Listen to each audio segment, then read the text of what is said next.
कुंवरपुर नामक राज्य में एक सेठ रहता था जिसने अपनी मेहनत से खूब धन कमाया और शहर में ही अपने नाम की 5 दुकानें खोली। सेठ को इस बात का बहुत घमंड था। वह रोज अपने सेठानी से आकर कहता था कि मेरे जितना अक्लमंद कोई नहीं है। सेठ की रोज यही बात सुनकर एक दिन सेठानी तंग आ गई और उससे बोली, तुमसे ज़्यादा अक्लमंद मैं हूँ। सेठानी की यह बात सुनकर सेठ के अहम को बहुत चोट लगी। उसने कहा, ठीक है, इस बात की परीक्षा कर लेते हैं कि तुम अक्लमंद हो या मैं तुम्हें कुछ समय देता हूँ। इस समय में तुम्हें 4 काम करने होंगे। पहला तो एक सुंदर बगीचा लगाना होगा। दूसरा, जो 5 दुकानें हैं उन्हें बढ़ाकर डबल करना होगा। तीसरा, गांव के बाहर एक तालाब खुदवाना होगा। और चौथी सबसे बड़ी शर्त यह है कि मेरे बिना होते हुए भी तुम्हें मुझसे ही एक बच्चा पैदा करके देना होगा। सेठानी को सेठ की चारों शर्तें अजीब लगी, लेकिन फिर भी उसने इसके लिए हाँ कर दी। अगले दिन सेठ सारी धन दौलत लेकर वह शहर छोड़कर चला गया। सेठानी के पास अब कोई भी रुपया पैसा नहीं था। तब सेठानी ने दिमाग लगाकर यह सोचा कि कुछ तो ऐसा होगा जिसके बल पर व्यापार किया जा सकता है। उसने अपने गहनों की पेटी को खोल कर देखा तो उसमें उसे कुछ भी नज़र नहीं आया। यानी सेठ जाते जाते गहनों की इस पेटी को भी खाली कर गया था। लेकिन फिर भी सेठानी ने अपने दिमाग से काम किया और उस पेटी को बहुत ही तरीके से सजाकर और उसको अच्छे से पैक करके अपने मुनीम को बुलाया और उस पेटी को 1 लाख रुपए में ऐसे ही बंद अवस्था में गिरवी रखने की बात कही। इतने बड़े सेठ की बीवी अपने गहनों की पेटी को गिरवी रख रही थी, यह बात कोई कम नहीं थी।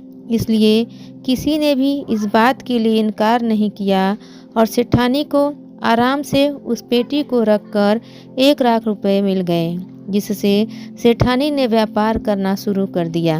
सेठानी ने मेहनत से सबसे पहले अपनी 5 दुकानों को चालू किया जिन्हें सेठ बंद कर गया था, और उसके बाद व्यापार को आगे बढ़ाकर उस कस्बे में लगभग वैसे ही 15 दुकान खोली।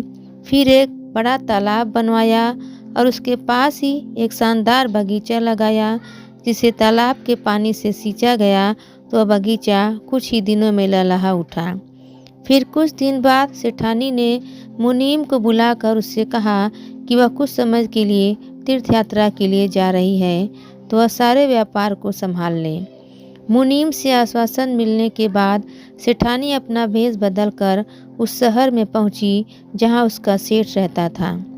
वहां उसने 7 भैंसें पाली और उन भैंसों के दूध से अपने हाथ से दही बनाकर रोज सेठ के यहाँ बेचने चली जाती। सेठ को उसकी बनाई हुई दही बहुत अच्छी लगती थी, इसलिए सेठ उससे रोज दही की मांग करने लगा। इसी बीच सेठ का सेठानी से लगाव हो गया और उनमें प्यार की पींगें बढ़ने लगी। कुछ महीने बाद सेठानी ने सेठ से उसकी अंगूठी उपहार में ले ली और कहा कि उसकी माँ बीमार है, इसलिए वह अपनी माँ से मिलने अपने गांव जा रही है। सेठ ने भी उसे जाने की आज्ञा दे दी, क्योंकि उसे भी वापस लौटना था। वापस लौटकर सेठ ने देखा कि उसके गांव के बाहर एक शानदार बगीचा बना हुआ है और उसके किनारे बना हुआ एक बहुत ही सुंदर तालाब। इसी के साथ कस्बे में प्रवेश होते ही सेठ को अपने नाम की 15 दुकान एक साथ दिखाई दी। वह यह देखकर बहुत खुश हुआ कि सेठानी ने उसकी तीनों शर्तों को पूरा कर दिया था।